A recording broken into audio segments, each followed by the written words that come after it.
bouwt de Koreaan Myung aan zijn wereldwijde sekte, de Moon-sekte.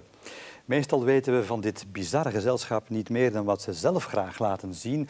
De beelden van de honderden bruidjes die zonder bruidegom in een reusachtig sportstadion samenstromen en dan via satelliet door de goddelijke Moon worden verenigd met hun toekomstige echtgenoot ergens aan de andere kant van de wereld.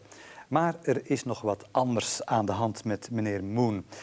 In alle stilte heeft de man een echte multinational uitgebouwd met een macht die niet te onderschatten is en die hij ook gebruikt. Hij controleert bedrijven en mediagroepen. Hij smeet allianties met uiterst rechts in Amerika en dirigeert kranten en wereldconcerns. Zijn invloed was lang beperkt tot Korea en Japan, maar nu wil de heer Moon zich dus ook laten gelden in Amerika en bij ons in Europa. En dat zijn we te weten gekomen dankzij zijn eigen schoondochter, Nansook, die de sekte is ontvlucht. In Hotdog getuigt ze van haar jarenlange slaafse gehoorzaamheid, van haar vlucht uit het Moon-imperium en van de angst voor het gevaar Moon. Kijkt u mee.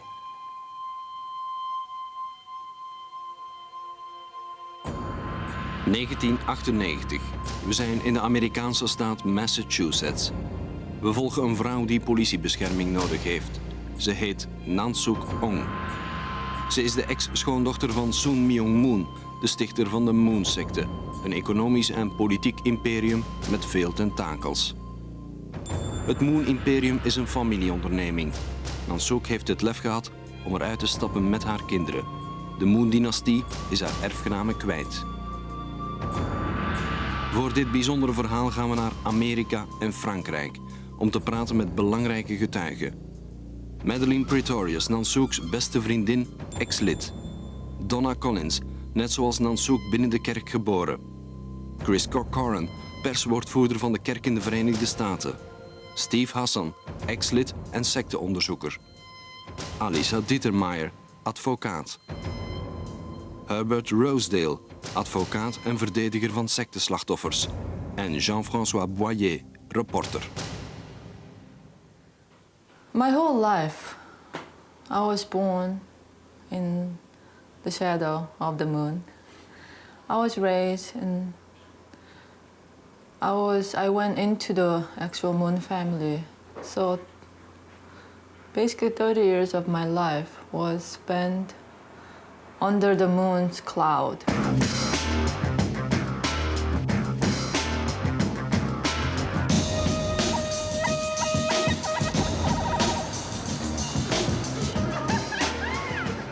In de jaren 60 heeft de sekte van Moon zich in de Verenigde Staten gevestigd, waar je zowat alle volkeren en religies kunt vinden. De beweging komt oorspronkelijk uit Korea en heeft zich onder Moon stevig geworteld in Amerika. Dat land telt veel profeten en zelfbenoemde messiassen, zoals deze predikers van de 12 beproevingen, of de Mormonen, de Scientology-kerk en vele anderen.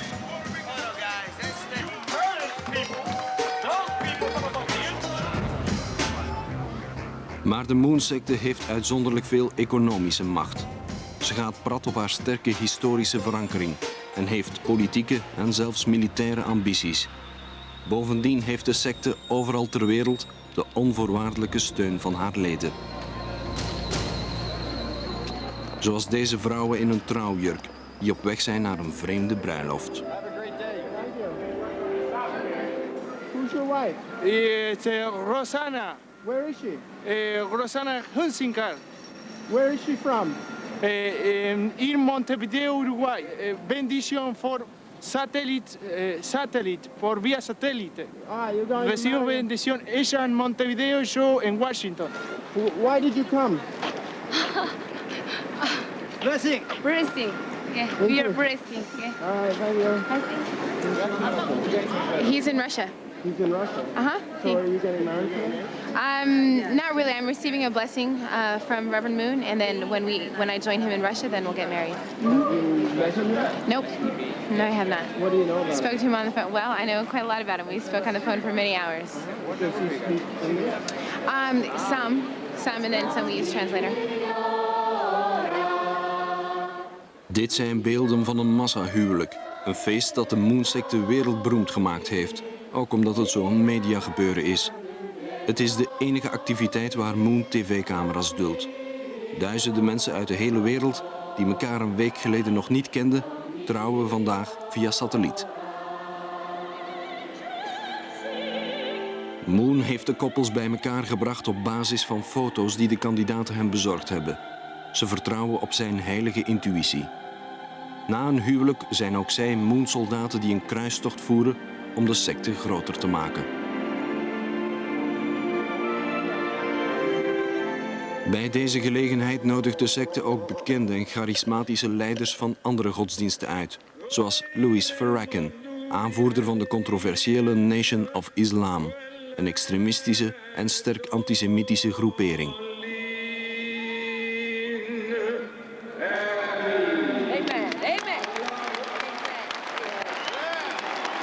Raise in your hearts and dwell in you and your children in eternity. Live in peace, enjoy, win, and spread throughout the world as the people of God. In the name of the Father and of the Son and of the Holy Spirit. De geschiedenis van Moon begint in 1950, wanneer het communistische Noord-Korea het zuiden van het land binnenvalt. Onder de vlag van de Verenigde Naties komen de westerse geallieerden de rode agressor bestrijden. De troepen van generaal MacArthur bevrijden gevangenen uit verschillende communistische kampen. Eén van hen is de 30-jarige Myung Moon, een man uit Noord-Korea van bescheiden komaf. Zijn ouders zijn tot het protestantisme bekeerd. Moon heeft eerder al in een Japans kamp gezeten en ook 2 jaar gevangenschap bij de communisten overleefd. Zijn inspiratie zou hij bij Jezus Christus halen. Die was hem verschenen op Paaszondag 1936. Moon ziet zichzelf als de incarnatie van de Messias en sticht in 1954 in Seoul de Vereniging van de Heilige Geest voor de eenmaking van het wereldchristendom. Hij krijgt zijn eerste volgelingen in Korea en Japan.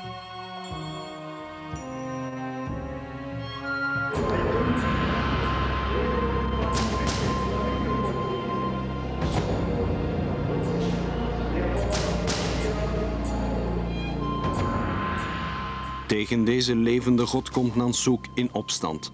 Ze vlucht en scheidt van Hyojin, de oudste zoon van Moon, met wie ze 15 jaar getrouwd geweest is. What the fuck do you judge me by? Huh? Nansook getuigt over hoe de sekte te werk gaat. Ze vertelt in wat voor hel ze geleefd heeft aan de zijde van een gewelddadige man die verslaafd is aan cocaïne. Door de waarheid te vertellen brengt Nansook zichzelf heel erg in gevaar. Aan een zo machtige familie ontkom je niet zo makkelijk. Ze is voorzichtig en weegt altijd haar woorden, vooral omwille van haar kinderen, die rechtstreekse afstammelingen van Moon zijn en om wie een juridische strijd woedt.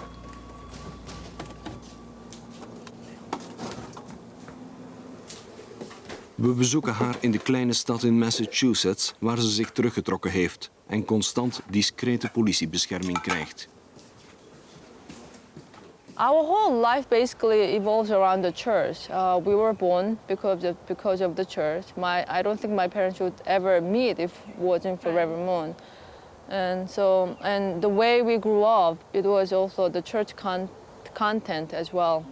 It was Korean traditional family value, and at the same time the church as well. It's a mixture of Korea plus the church.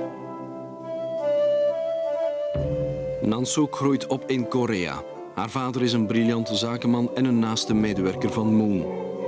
Ze gaat naar de balletschool van de Engelen, die door de sekte gesticht is.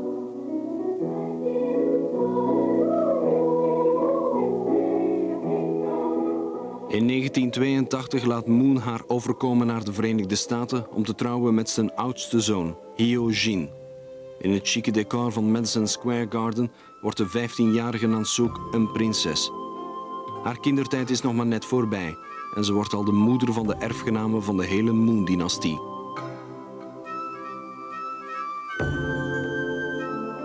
Ze gaat in East Garden wonen, het immense landgoed in New York waar Moon in de jaren 70 zijn intrek genomen heeft. In deze gouden kooi zal ze 15 jaar van haar leven doorbrengen. I think I was 15. I was a little girl. I think that's what they wanted too. Mrs. Moon, Reverend Moon's wife, current wife, was 16 also when Reverend Moon was 40. So I think they picked these little girls who are naive, usually don't have any concept of life, or don't have their sense of who they are, and they picked those and they basically brainwash them, or they mold into womanhood. That's basically what the word that they use. So I think that's why I was picked. I was a little girl, and fortune teller said that I had good fortune, and I think I was viewed as maybe somewhat pious and very quiet person who listens, and I think they picked the wrong person. For several years after I came, I think I tried to adjust my whole life. It was different culture, but at the same time, my whole world became just upside down. I was in a compound where my whole life was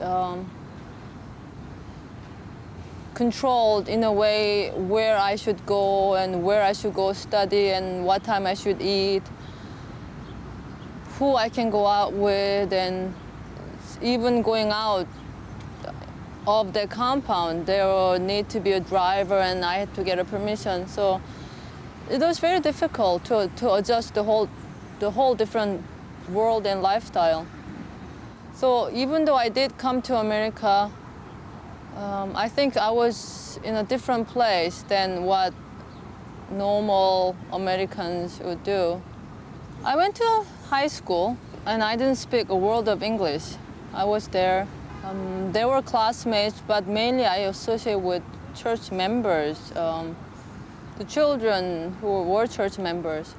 So I really didn't have outside contact at all. I had separate life. That's one aspect of my life. And then after classes are done, then I went back. I was mom, I had kids, and I was wife and daughter-in-law. I describe my life as a porcelain doll in a glass case. And it was like a little princess living in a small, confined place, very lonely.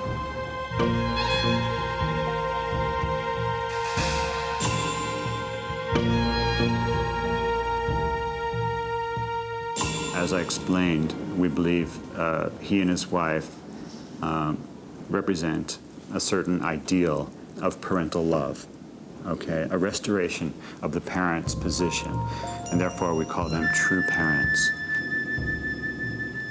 Their family, the church members refer to as a true family. It's kind of like saying like the first family. Doesn't mean that they're perfect. We don't say the perfect family. We say the true family because they symbolize God's hope for an original family of goodness based on a model of true parents. Het ideaal van het ware gezin is voor Moon een absoluut principe dat alle volgelingen moeten respecteren. Moon en zijn gezin moeten dus het voorbeeld geven. Op deze beelden zien we hoe Hyo Jin de zondagdienst leidt in plaats van zijn vader. Tot nu toe hebben maar een handvol mensen deze film gezien. Het is een zondag in november 1994, 5 uur 's morgens. I'm sorry, but I'm a little fucked up today. I'll do my best. Okay. Do you respect me? Fuck you.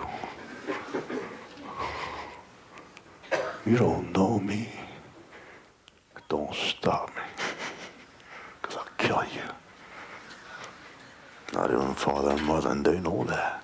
That's why they're miserable and I'm miserable. Father and mother, we kind of get together and bang, we're laughing one moment. Next second, right at our throats. But I always come down and bow to him. Then we start talking. I hate that.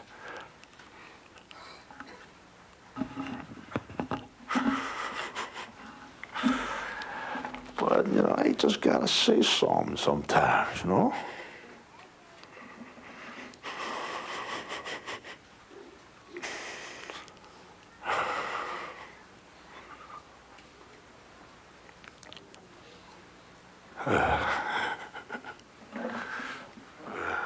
I know my father. He made me. So we're just like each other. We can kill one another. Jesus Christ. What a miserable life. Life sucked today. Okay, thank you for coming. I hope I gave you something to think about. Okay, well, that's it. I'll see you next week. Okay, please stand up, please.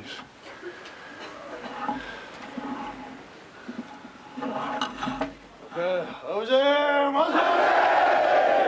Mose!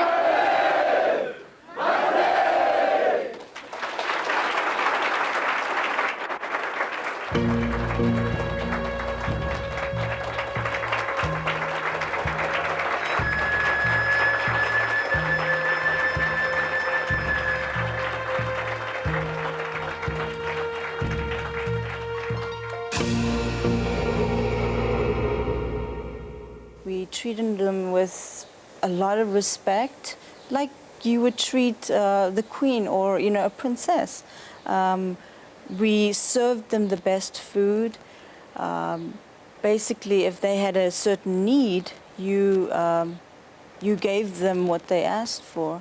These were members of the royal family. They were treated without any limitation on what indulgences they could satisfy. The Moon family do see themselves as royal family, as heavenly royal family. And Reverend Moon and his wife crowned themselves as king, emperor, and empresses of the universe. And their children are prince and princesses, and eventually everybody will bow down to them as the royal family.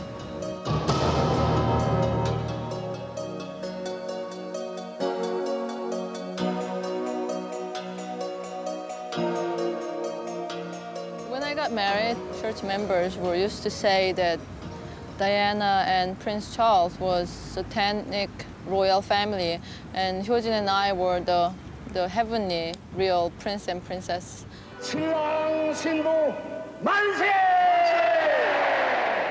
In the church, there are very clear guidelines as no smoking, no drinking, of course no drug, and no free sex. You are faithful to the person that you are given to until the rest of your life and forever. Yeah, well, obviously the Korean culture is very much male-dominated culture still, and it's changing, but slowly, like many other parts of the world. And the Mooney religion is also very much like that. So basically, a woman in Korea, you have to be subservient.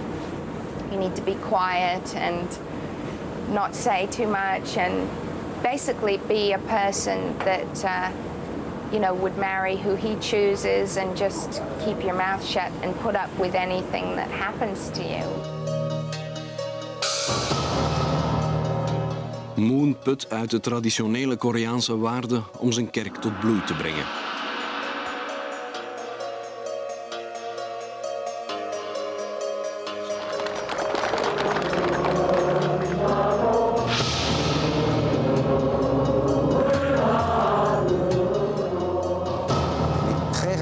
Cette église prend une dimension politique. Il rencontre un colonel, qui s'appelle le colonel Boipa, qui devient rapidement son bras droit. Et cet homme est à l'époque un colonel de renseignement qui a des liens avec les services de renseignement de Corée du Sud, avec la fameuse KCIA. Et en accord avec Moon, cet homme influence la prise de participation de l'Église dans le jeu terrestre. I've done a lot of research into the history of South Korea as well as the Moonies. And in fact, I read the entire investigation of 1977-78, a congressional investigation that looked into Korean CIA activities in the United States. And there was 80 pages in the final report on the Moonies. In a 400-page report, 80 pages were on the Moonies. And essentially, the picture that was painted was that the CIA set up the Korean CIA, and the head and the founder of the Korean CIA was quoted as saying that he organized and utilized the Unification Church for use as a political tool. De belangen van de CIA en die van Moon lopen parallel. De secte die eenmakingskerk genoemd wordt, is interessant voor de CIA omdat Moon radicaal anticommunistisch is. Zijn diepe haat tegen al wat rood is, gaat terug op de pijnlijke scheiding van Korea in 2 delen na de communistische agressie. Het is volop Koude Oorlog. Zuid-Korea wordt voor Amerika het bruggenhoofd tegen de rode opmars in dit gebied. Moon besluit in de Verenigde Staten te gaan wonen, de thuishaven van het anticommunisme. Daar begint hij zijn web te weven. Zijn ambities, zijn haat en zijn vaardigheden als goddelijk zakenman staan ter beschikking van Washington. Ils ont été extrêmement actifs dans les années 70-80, soutenant systématiquement en Corée, qui est leur pays d'origine, au Japon, aux États-Unis, où Moon s'est installé à la fin des années 50, en Europe, en Amérique centrale. Ils ont défendu systématiquement tous les mouvements et tous les secteurs anticommunistes. Via zijn anticommunistische kruistocht kan Moon zijn macht almaar uitbreiden. Hij wordt een belangrijke politieke figuur. Après avoir défendu Nixon, Moon va très fortement appuyer la politique étrangère de Reagan. C'est pas lui qui va inventer la politique étrangère de Reagan. Il va se plaquer sur ce qui est déjà défini. Et il va essayer de mettre en œuvre à sa manière ce qui a été défini. Moon wordt een grote sponsor van de Reagan-politiek. Via de causa, de politieke arm van zijn kerk, zal hij vanaf 1984 $50 miljoen investeren in anticommunistische projecten. Hij geeft geld aan grote antirevolutionaire bewegingen, vooral in Zuid-Amerika. In Nicaragua krijgen de anti-sandinistische Contras vanaf 1985 geld van Moon en wapens, geproduceerd in Moons Koreaanse fabriek Dong-il.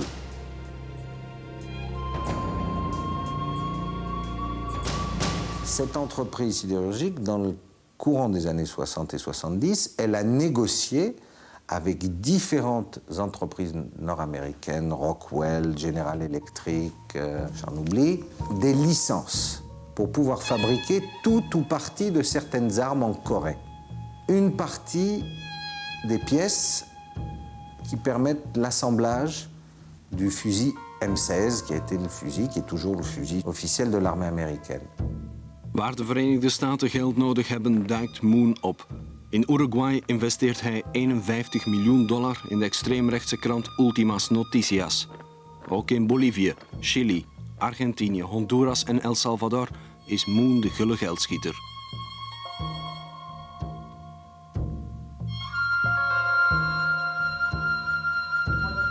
Wat krijgt hij in ruil voor al zijn inspanningen? Hij mag zijn gang gaan met zijn kerk. On aurait pu croire que le fait qu'ils aient gagné, puisque Moon avait toujours dit « Mon but, c'était la marche sur Moscou. Quand nous aurons détruit Satan à Moscou, nous pourrons établir le royaume de Dieu sur terre. » Bon, ils ont gagné, Moscou est tombé. Quel virage prendre pour justifier une existence politique? Définir une ligne démocratique conservatrice qui puisse intervenir dans le monde. Aux États-Unis, c'est la droite conservatrice, la majorité morale, la lutte contre la drogue, la lutte contre le sexe, la lutte contre la prostitution, etc., etc. Ils ont réussi à créer une toile d'araignée dans tous les milieux conservateurs au monde, y compris en France. Vous savez qu'il y a eu 3 personnages du Front National qui étaient d'origine mooniste, qui ont été élus soit aux européennes, soit aux nationales, soit aux municipales, sur des listes du Front National. Die 3 zijn Gustave Pordia, Michel de Rostolan en Pierre Sérac. Serac is sinds 1986 parlementslid voor de regio Noord-Frankrijk.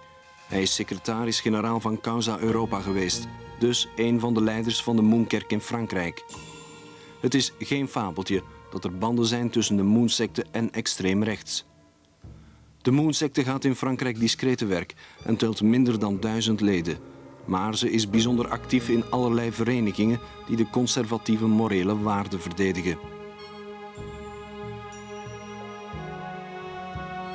C'est une organisation, c'est un mouvement dont l'apparence, l'intervention dans la vie, dans notre vie, dans la vie du monde, est plus une intervention politique et économique qu'une intervention religieuse. Parce que ça n'est pas un mouvement de masse en termes religieux. Distinguished leaders, religious leaders, that requires good practice. Maar het is door haar religieuze façade dat de beweging aan geld komt. Moon beweert dat zijn kerk 2 tot 3 miljoen aanhangers heeft, maar in werkelijkheid zijn het er ongeveer 180.000. Die harde kern van trouwe aanhangers is voortdurend in de weer met geld inzamelen. Zij zijn de machtsbasis van de secte. Om de leden aan zich te binden gebruikt de kerk dezelfde technieken als andere secten. Mind control, het onderwerpen van de geest. De aanhangers zijn van de secte afhankelijk, van hun huwelijk tot hun dood. When we first joined, when I joined, I was single. Many young people in their 18, 24-year-old range, many people were joining. Mostly, I guess like myself, middle class, fairly well educated. But it really was a movement of idealistic young people who really wanted to change the world and were very serious and devoted to changing the world through a religious lifestyle and kind of a religious revolution.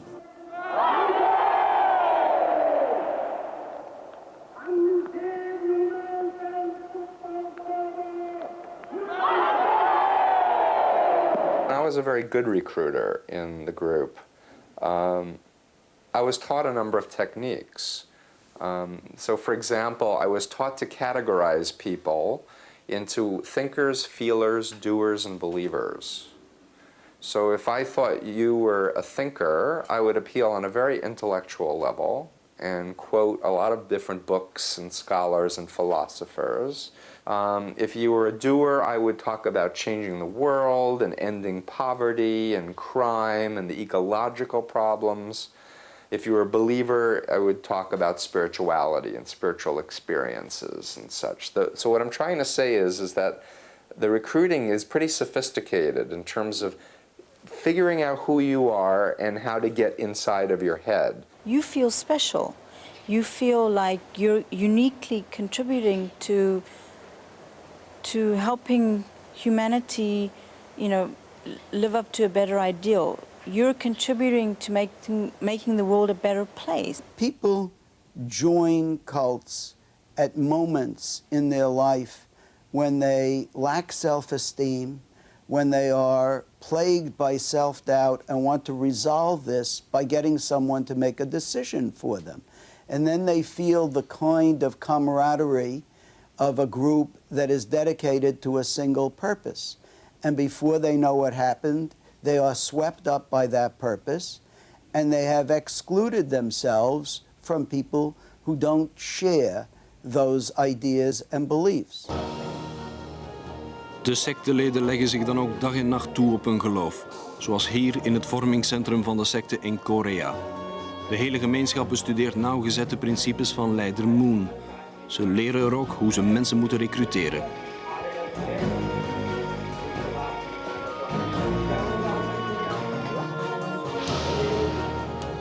Hier wordt gewerkt, gegeten en geslapen volgens de strikte regels van de Moonkerk.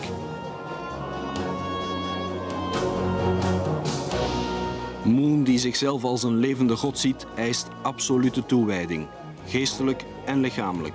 Afwijkingen zijn niet toegestaan. Devotie is volgens hem nodig om het ware geloof en de tempel te bewaken. The universal mind control technique these groups use is what I call phobia indoctrination.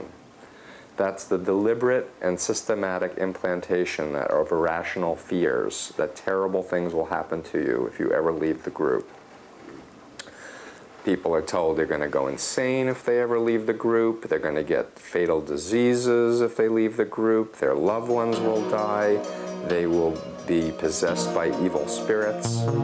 So they were not permitted to have doubts. And if they did have doubts, the leader would talk to the person about their sin, and they have to repent, and some indemnity from their past, and tell them to take cold showers or fast for several days or go without sleep or some other kinds of punishment. I was just there, believe in God, and in doing that, you're not supposed to question and you're not supposed to doubt. We're just supposed to accept. And that's basically the faith. Until I think I reached the point that I don't think this is a life that I want to have, and this is not the life that I think anybody should have.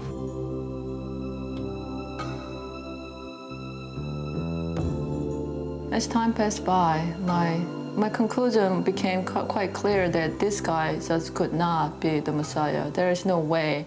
Nobody could tell me that that person was the Messiah because it just didn't make any sense. And then I had to struggle whether God was there at all. If he didn't choose this guy as a Messiah, did he choose as prophet to do some good for the world? And that took for a long time because for my interest, there had to be God in there. If it wasn't for God, my whole life was wasted, and it just was too sad. Dit is het hotel van de secte in het centrum van New York. Hier logeren aanhangers die op doorreis zijn. Zoals deze jonge Koreaanse vrouw, die op 50 meter van het hotel snoepjes uitdeelt. Op de papiertjes rond de snoepjes staan voorschriften van Moon. Onder meer zo voert de sectecampagne om leden te werven. 1, I rededicated my marriage to God centered on true love. 2, I will be faithful in marriage forever. 3, I will teach my children purity, abstinence before marriage. 4, I will support the true family ideal beyond race, nationality, religion, and for the betterment of society and the realization of world peace. Thank you and God bless you. The Family Federation for World Peace and Unification, which is a new name for the Unification Church. I wanted to have faith in the fact that Moon was the Messiah because it was the most powerful.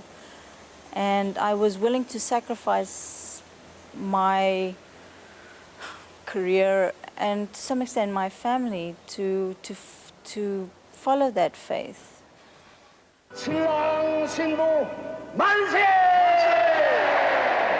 So, to give you a further example, my father found out that Moon was involved with making M16 guns in Korea.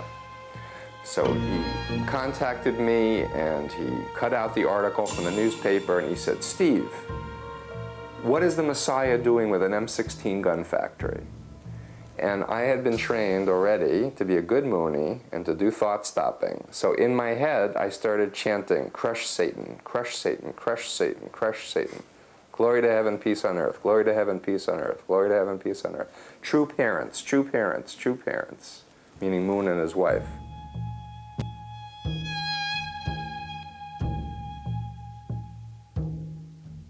The members have to sacrifice because that is God's will. And they live in a small house. They're rarely able to buy anything for the children. And in fact, back in the ranch, the Moon family can afford to have about 20 cars. You name it, from Rolls-Royce down to Mercedes and BMW. And saying, oh, they deserve to have that lifestyle. Il aime bien vivre. Hein, il a des belles voitures, il a des serviteurs, il a un yacht ou deux, il aime vivre. Il aime vivre et il aime donner cette vision de lui, d'un homme qui aime les belles choses et les grandes choses. Ils n'achètent pas des immeubles en France, par exemple, ils achètent des châteaux. Frankrijk heeft heel wat mooie kastelen en Moon blijkt er bijzonder gek op te zijn. Maar daar houdt het niet mee op. Hij investeert ook in uiteenlopende commerciële activiteiten zoals de verkoop van dieetproducten en cosmetica, import en export van voeding, fabricage en verkoop van juwelen. Het laatste gebeurt onder de naam van de holdingmaatschappij Christian Bernard.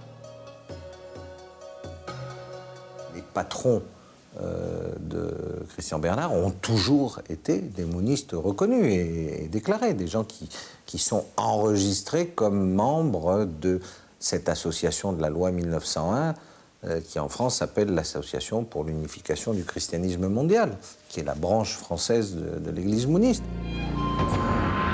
Er zijn nog meer Moon-verenigingen. In Frankrijk vind je ze samen in de Rue de Châtillon in het 14e arrondissement van Parijs. Zo is er de Federatie van Vrouwen voor de Wereldvrede. Die organiseert allerlei cursussen, ook vechtsporten. Bonjour, excusez-moi. Vous êtes la Fédération des femmes pour la paix dans le monde? Bah, qu'est-ce que vous voulez? Moi, je voudrais simplement vous poser une question. Madame, s'il vous plaît, simplement vous poser une question. Est-ce que cette entreprise fait partie de la secte Moon? Excusez-moi, si vous voulez quelque chose, vous prenez rendez-vous. Oui, je suis désolé, C'est tout simple. mais je vous pose poliment la question. Non, vous prenez rendez-vous avec le président. Et c'est bien la secte Moon? C'est la secte Moon, c'est vrai, monsieur. Oui, c'est Moon. C'est la secte Moon.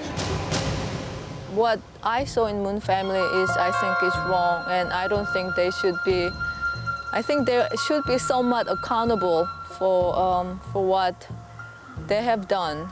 To me, to also my family was greatly affected, and a lot of families who are struggling, who left, or some people who are still there, not being told the truth, and I'm basically giving them forum for them to see the other side than what the Moon family is trying to portray.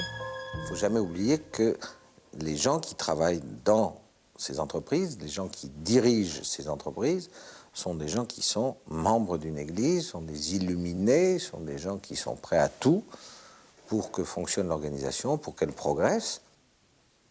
En ze gaat vooruit, met deze geduchte zakenman van God aan het roer. Niemand weet precies hoe rijk hij is. Onder de dekmantel van nieuwe filialen en bedrijven breidt hij zijn zakelijke activiteiten altijd maar uit. 30% van de wereldverkoop van ginseng en afgeleide producten is in handen van Moon. Hij bezit tonijnvisserijen in Californië, distributieketens, banken, universiteiten, gebouwen, restaurants, verenigingen. De lijst is indrukwekkend. So there's a real business going on. The Unification Church is not a church, it's a business. It's in the business of making money and making a lot of it, and PR and looking good in the public and trying to sound like the Women's Federation, the political this, the religious that. But it's all a front for Moon and his family to live like millionaires, along with his other Korean leaders around him. Mais Moon dit tranquillement, le monde est entre les mains de pourris qui ont beaucoup d'argent. Pour rétablir le royaume de Dieu sur terre, il faut qu'il y ait quelqu'un qui ait beaucoup d'argent et qui ne soit pas pourri. Et cette personne, c'est moi. Moon is ook actief in de mediasector, met studio's voor audiovisuele producten. Persinstituten, uitgeverijen en vooral de Washington Times. Die conservatieve krant, opgericht in de jaren 80, is ook buiten Amerika bekend.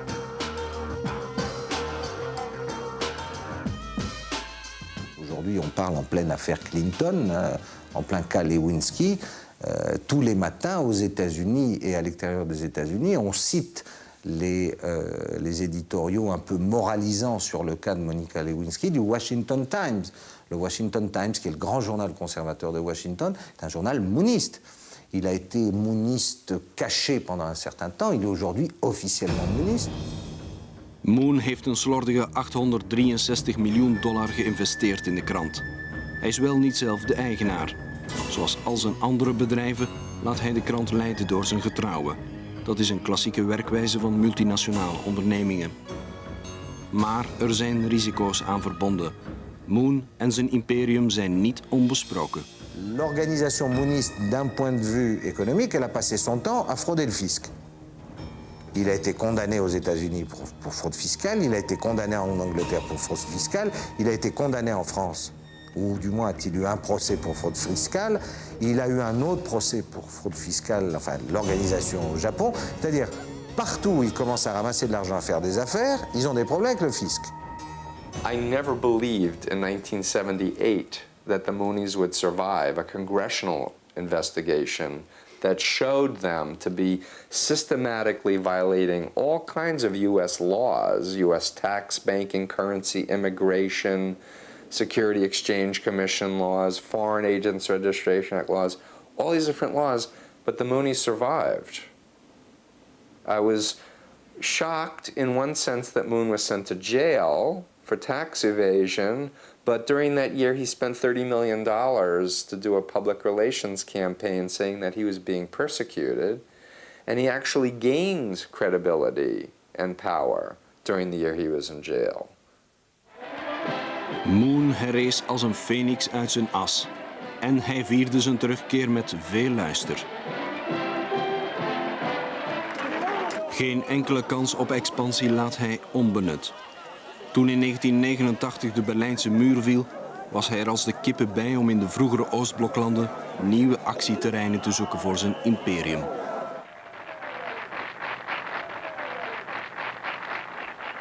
We had very luxurious life. We had a huge swimming pool. We just had everything, but we were miserable because we didn't have freedom. Everything we had to do, we had to ask. We had to get permission from grandparents, from my ex, and we had to always see what other people think if we did certain things. They claim that Reverend Moon is the perfect man. He's the Messiah. He creates the perfect family. And I strongly disagree with that sentence as well. What is perfect family? They claim that they are sinless people. They are the model family. They're going to teach the whole world what true love is and what family is supposed to be. And this Moon family is the most dysfunctional family that I know. When I got to know members of the true family, when I saw what was happening in Nansook's own marriage, my understanding of what the family should be and what I saw in reality, there was a disparity. Her husband was very temperamental. He was verbally and physically abusive towards her. I felt that Myung Moon and his wife, who had the authority to deal with her situation, were not doing anything about it. They knew about the abusiveness. They knew about the way Hyojin was treating her. So she had to decide whether or not it was better for her children to be free of the influence of Hyojin and the Unification Church than to have all these material elements of well-being. From her point of view, she had been brought in as the equivalent of a princess. She had the status of a princess. She had all of the benefits of a princess. She had to, on the one hand, say, I can give all of this up so that I can be my own person and be the kind of person who has the self-respect that I want. I don't want the people who affected my life to just go about doing their life. I want to tell the people that these people did certain things and I think what they did was wrong. And I think those things have to be told. Clearly, anyone who has interacted with Hyojin over the years as a member knows that he's got a big problem, many problems. They may not have seen him doing cocaine, they may not have seen him having affairs with other women, but they've experienced him, and he's not a perfect person. Far from it.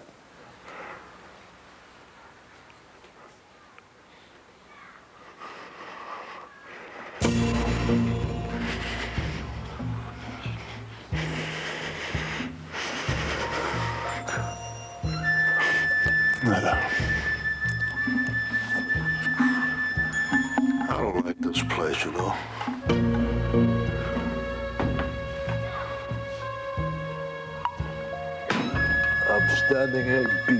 by you motherfuckers.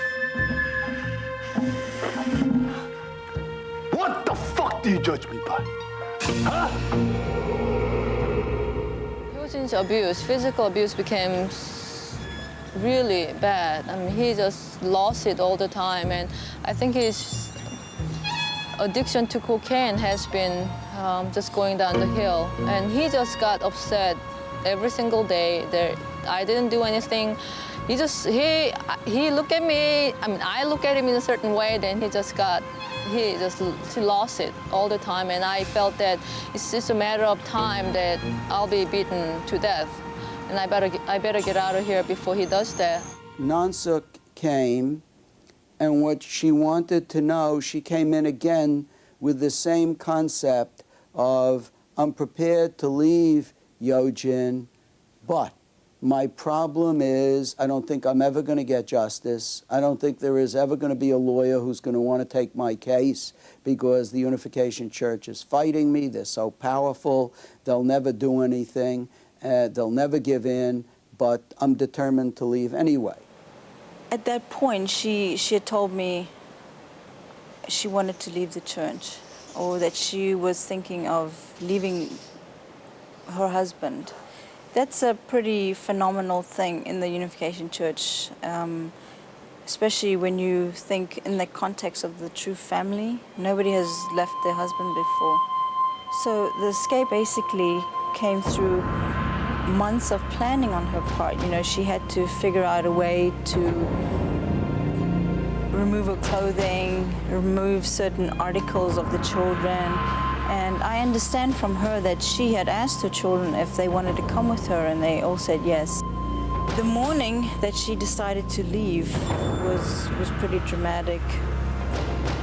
I was going to help her move some of her last stuff and the kids out of the compound. She had to get out of the house at a certain time before her husband woke up, you know, because if her husband came out at that time, you know, things would be disastrous. Of course, things happened very quickly at that time. They had planned for Nansook to leave the compound quite surreptitiously. And they arrived here in the office almost immediately, having arrived from New York. And we met in a conference room, and she appeared frightened. When she began to tell her story to me, I mean, I almost cried, because she told it so dispassionately. She told me about the abuse, the beatings, the humiliation, without a tear. And then I think I asked her something about, how could you put up with that? And that's when she broke down. But only momentarily, and she kept on. In terms of fighting with me, I think initially they kind of laughed, I think. That how dare, and she does this, and she's not going to make it. And I think she kind of, well, she laughed at me, and she, I have to say, underestimated my strength in my decision. So I think that was their weakness. And like you say, being a woman, maybe if I were a man, maybe they noticed a little bit more. They maybe took my matter a little more seriously, and probably could have dealt maybe a lot more civilized. I think it's incredibly courageous of her to stand up and to show, in a sense, the emperor has no clothes. To say, no, he's not perfect. He's not even close to being perfect. He is not anything you want to even emulate or admire, much less sacrifice your life for. I don't know what kind of courage it takes to say, okay, I've had enough. And again, though, if you look at how Hyojin treated her, some would say, what took you so long? Because the guy is a jerk. But the situation is that she was in it, and her family was in it, her kids were in it. You know, it's a really tough situation. Nansook is a brave person, taking the steps that she's taken. The very first thing we wanted to do was to make sure that she would be safe. And so we filed that in the Cambridge court, and we went before the judge the next day, I believe, after having met her and prepared the documents.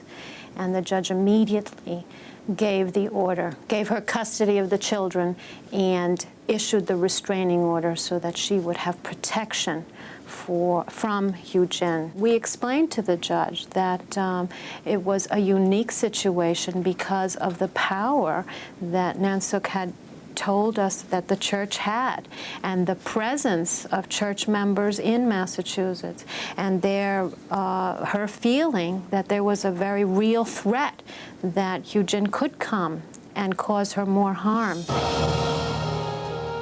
Je ontkomt niet zo makkelijk aan de greep van deze familie. Wettelijk gezien heeft Nansook alle bruggen opgeblazen. Ze is gescheiden van Hyo Jin. De Koreaanse prinses is nu gewoon een Amerikaanse staatsburger. Maar wat ze ook doet en waar ze ook gaat, ze blijft banden hebben met Moon. Want haar 5 kinderen zijn ook zijn kleinkinderen. Nansook heeft geweigerd om haar kinderen te laten filmen voor deze documentaire. Ze wil een totaal nieuw leven beginnen, ver van de sekte. Maar haar 10-jarige zoon is de mannelijke erfgenaam van de Moon-dynastie. En bloedbanden kun je niet ongedaan maken. For thine is the kingdom, power, and the glory, forever and ever. Amen. It is, from time to time I do get upset. I am still angry. The fact that my life was robbed for so long and so profoundly. Basically my life, I start a new life, but still, it's not totally, completely new life because I'm still a mother of 5 children from Moon family. Even though they are my children, still they're Moon's children. And that's my effort to have total cut off from the Moon family. It will never be the case. I'll always have linked to them because of the kids. And that's kind of difficult to swallow, but that's life.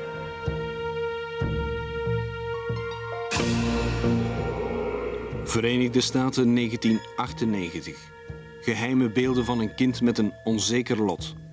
Zal de oudste zoon van Nansook kunnen ontsnappen aan de erfenis die hem toekomt? Die van de Moon-dynastie.